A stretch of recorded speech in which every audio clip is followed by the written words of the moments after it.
there, you guys. Sorry, just taking a selfie. That's right. Yes, I know you guys may have taken a selfie 1 or 2 times in your life. Well, some people have even labeled your generation the selfie generation. Yeah. It's crazy to think that the world and the culture teaches us to be selfish, to look at the world and say, okay, it's all about me. How do I look? How do I feel? What do I want? It's not a good thing. And yes, you want to feel good about yourself. I'm not saying that. But a lot of the time, that's all we tend to focus on. And this can be very dangerous. I know you probably have a friend who's a very selfish person. You know, that friend at lunch, at the lunch table, and all they talk about is themselves, the sports they're playing, the clothes they're wearing, their friends, their family. It's all about them. Selfish people are not fun to be around. I mean, how much more enjoyable would that friend be if they asked about you and really cared? And what if they asked you questions about school and your sports and your family? Wouldn't they be more fun to be around? So I want you guys to examine, am I a selfish person? Do I find it hard to ask others how they are? Do I find it hard to give my time to someone else?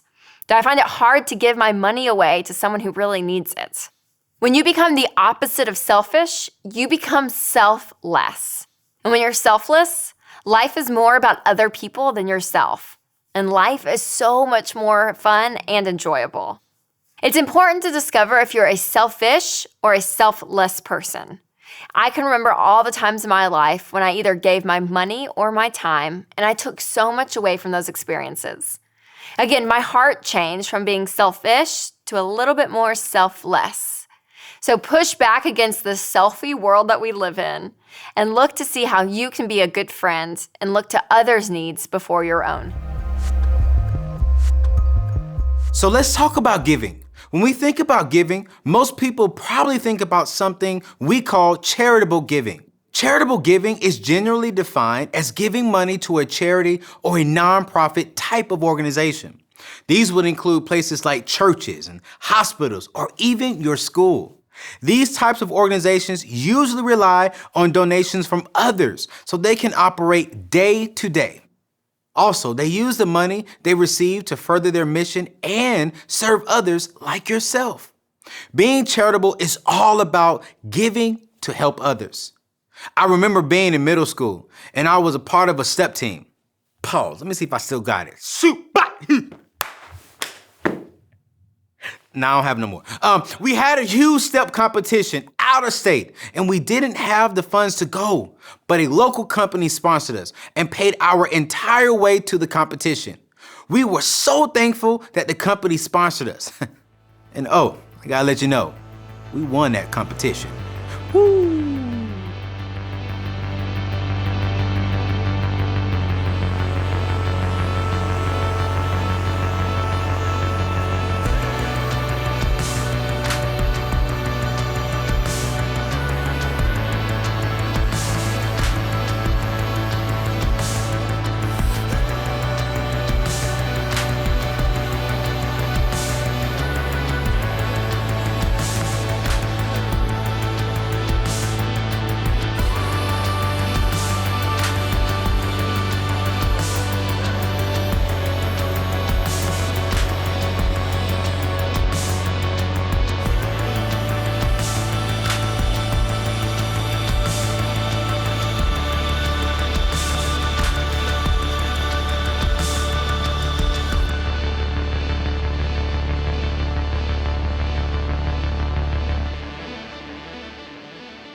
One of my favorite memories growing up is when I was in the 8th grade. I remember one Saturday morning, my sister and I came down to breakfast and my mom said, "Hey, girls, I want you to do something for me today. I want you to go down to an at-risk youth program and pick up 2 girls and take them to the mall and go shopping." Now, I'll be honest, I wish I could say that my sister and I were excited and happy to give up our Saturday for these girls we had never met. But that wasn't the case. I think I even said, "No, Mom, I'm supposed to go to the mall today with my friends." But my mom said, "No, this is what you're doing." So my sister and I got in my sister's car and drove to pick up these two girls. And when they got in the car, I was kind of nervous because I was like, what are we going to talk about? Do we have anything in common? But suddenly we did. I mean, they were just our age and just like us. We were talking about celebrities and TV shows. They were actually a lot of fun.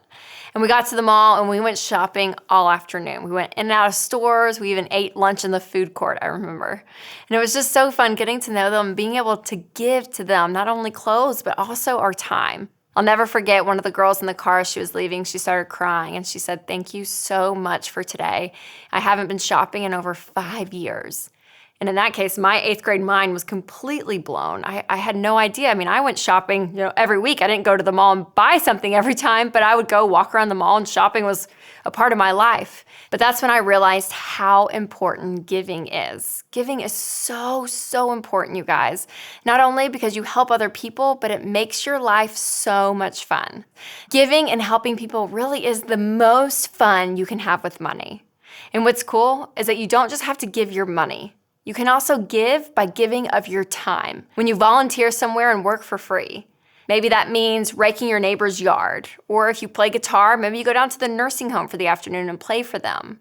Now, we're going to go deeper on this subject of giving later, but you may be asking yourself, where do I start?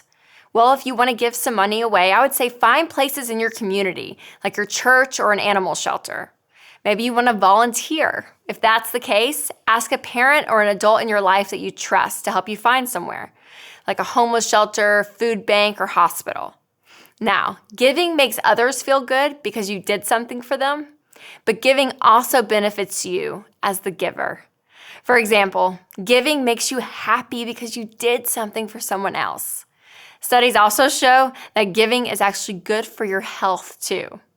And giving is contagious. It connects you with others, and it's just fun to do. So find ways that you can give and serve with your money and your time. And you've probably heard this before, that it's always better to give than to receive. And well, I'll tell you, there is a lot of truth to that.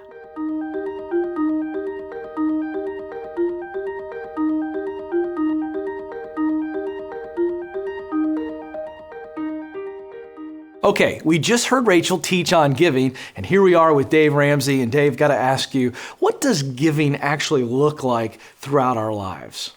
Well, the idea is there's only two types of people. There are takers and there are givers. And the interesting thing is that the givers, while it seems like if you had money and you gave it away, by definition you'd have less money. But the interesting thing is givers have more of a tendency to prosper, to build wealth. And I think it's because they become more attractive. And when you say attractive, I understand that because people see other people give and all of a sudden it becomes contagious. Is that what you mean? Well, it is that, but when you give also, you become generous. And generous is a spirit.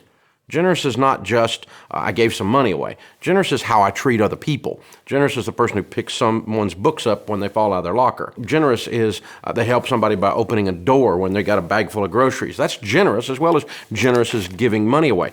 Versus the person who kicks the books down the hallway, or the person who walks through the door and is oblivious that someone else is there. Those are people that it's all about selfish rather than all about others. I found that when we give, we think we're helping someone else, but we end up getting a tremendous feeling that becomes addictive. It feels so good to give and help others. Why is that? Well, Albert Schweitzer said, I know a lot of things, but I know this, that those among you that will be the happiest are those that learn how to serve and learn how to give. Because there's something that happens inside of the human spirit when you give, there's a feedback, there's a sense of, I did something good. It's something as simple as if you feed an animal that's hungry, you feel good about you. And because you are a better person, but you do feel good about you. And then that, again, other people, when your spirit changes like that, are more attracted to you because you're a cleaner person. It's not all about you. It's not me. It's how can I help you? What can I do for you? What can I do for you? That tends to cause people to come around you and help you do things. And then that leads to money.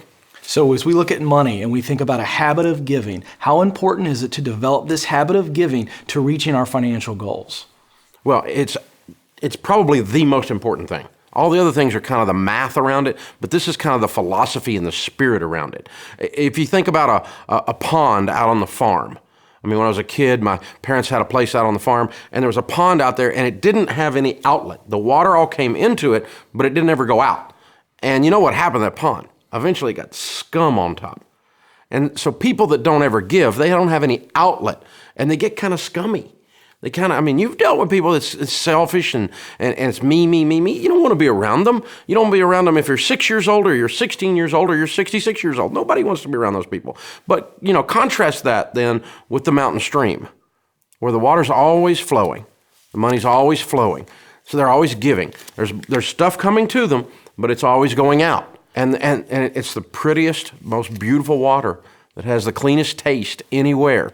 And it's so refreshing to be around a mountain stream versus you'd never go swimming in that pond with the scum on it. That's so good. Well, there it is, master teaching on giving. As Dave says all the time, if you live like no one else, later you can give like no one else.